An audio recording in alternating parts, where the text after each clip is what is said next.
ছাত্রলীগের হাতে খাতা কলম উঠিয়ে দিয়েছে। আপনারা আসলে হল থেকে অভিযান করে আপনার কি দেখতে পেলেন?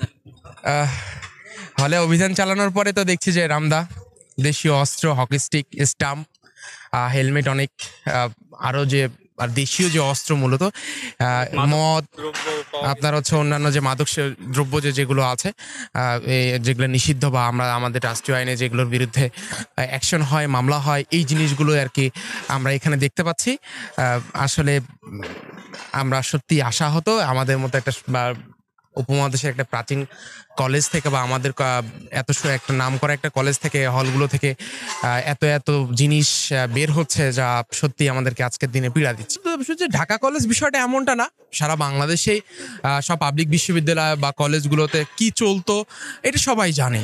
বা গেস্ট রুম কালচার বলি বা অন্যান্য অন্যান্য যে বিষয়গুলো আছে, আমরা সবাই জানি যে আসলে হচ্ছে সারা বাংলাদেশে হলগুলোতে বা পাবলিক বিশ্ববিদ্যালয়গুলোতে কিভাবে চলতো গত 15 বছর 16 বছরে কি হয়েছে সেটা সবাই জানে।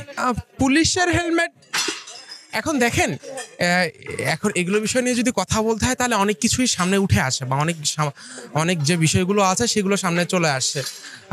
আসলে আমরা যে আমাদের যে বিষয়গুলো আছে, যে পুলিশের হেলমেট বা পুলিশকে তো সেভাবেই আর কি একটা রাষ্ট্রীয় বাহিনীকে কিভাবে একটা দলীয় বাহিনীতে আপনার হচ্ছে দলীয়করণ করা হয়েছিল সেটা আমরা দেখেছি বা এর আগেও দেখেছি, বা আমাদের যে যে ছাত্র আন্দোলন হয়েছে বা আমাদের যে কোটা আন্দোলন থেকে শুরু করে প্রথম থেকে আমাদের উপরে যেভাবে অত্যাচার হয়েছে, বা ছাত্রলীগ বা পুলিশ বা যুবলীগ, স্বেচ্ছাসেবক যারা আওয়ামী লীগের যারা পেটুয়া বাহিনী আছে, তারা কিভাবে ছাত্রদের অত্যাচার করেছে এটা সারা বাংলাদেশ জানে, প্রায় পুরো বিশ্ব জানে।